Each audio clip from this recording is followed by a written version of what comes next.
Close your eyes and picture the early 80s arcade. What do you see? Flashing lights, booming sound effects, and screens displaying vibrant, fast-paced action. But for a few truly iconic games, think Asteroids, Tempest, or Star Wars, the magic wasn't in the color pixels. It was in the mesmerizing, razor-sharp lines of vector graphics. Now, imagine having that pure, arcade-perfect vector experience at home, without needing to hook anything up to your family's television set. That was the promise of Vectrex. Released in 1982, this console was a singular, brilliant piece of disruptive technology that gave players a built-in, dedicated monitor. It was heralded as the future of gaming, yet it lasted barely over a year, becoming a definitive what-if in the annals of gaming history. Hi folks, and welcome back to the channel.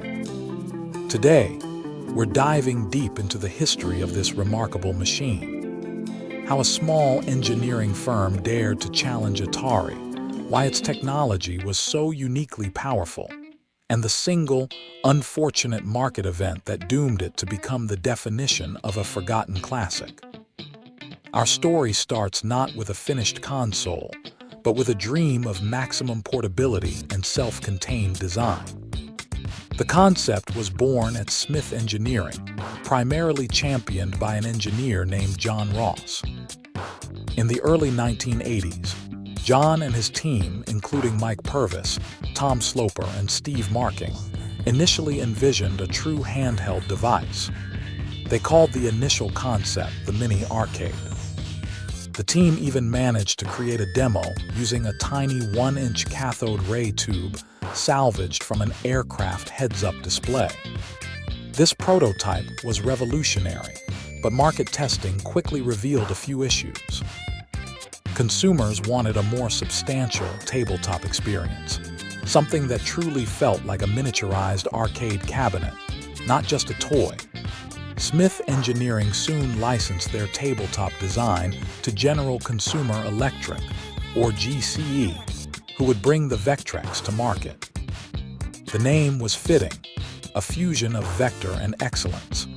The final console used a custom 9-inch monochrome CRT screen in a vertical orientation, making it a true all-in-one package. Crucially, the system's brain was a Motorola 68A09 CPU, running at 1.5 MHz, which was a powerful chip for a console of that generation. This brings us to the core of the Vectrex's genius, vector graphics. To understand why the Vectrex was so groundbreaking, we have to look at its competition, like the Atari 2600 or Intellivision, which all relied on raster displays. Most consoles of the era used raster graphics. They work by drawing an image line by line, filling in colored pixels. This process meant that early systems required powerful processing just to maintain a stable, blocky image, and often struggled with smooth scaling and rotation. The Vectrex, however, used a dedicated vector monitor.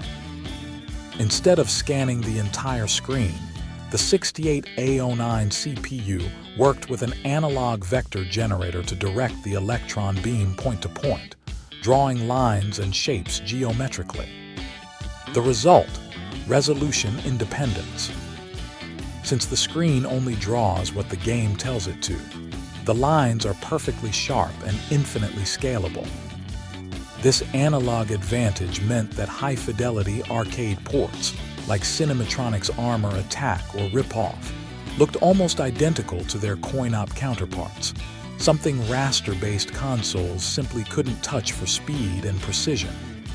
The only caveat: the monitor was monochrome, using a standard P31 phosphor that produced a distinctive bright green-white or blue-white glow.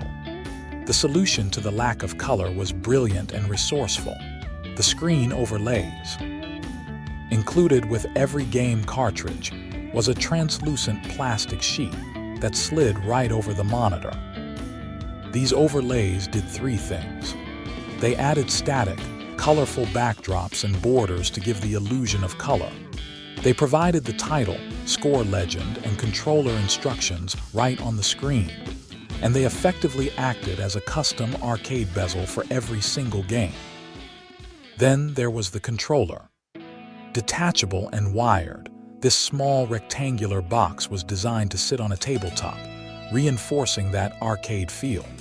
It featured a metal analog joystick, a truly forward-thinking inclusion for 1982, and 4 large, horizontally aligned action buttons. This entire controller unit would neatly fold and store in a compartment beneath the screen. GCE also pulled a smart move, including a built-in game. Every Vectrex came preloaded with MineStorm, a phenomenal take on Atari's Asteroids. This ensured that the moment you unboxed the machine, which cost $199, about $650 in today's money, you could start playing immediately. Interestingly, the original MineStorm had a well-known bug that would cause the game to crash at level 13. Consumers who complained were sent a replacement cartridge, the extremely rare MineStorm Roman 2. It's a fun little footnote in the console's history. The Vectrex was off to a strong start. It was unique, it was powerful, and its initial success caught the eye of a major player in the toy industry. General Consumer Electric was quickly acquired by Milton Bradley, or MB, in early 1983. This acquisition was supposed to give the Vectrex the global distribution and marketing power it deserved. But what MB inherited was a ticking time bomb. Coming up in Part 2, we look at the killer apps, the truly mind-blowing 3D peripheral that changed everything, and how the entire console industry collapsed right on top of Milton Bradley. If you're enjoying this dive into retro tech, make sure you hit the like button on this video. It really helps the channel grow, and lets us know you want more stories about gaming history's forgotten gems. And don't forget to subscribe so you don't miss Part 2. Thank you for watching.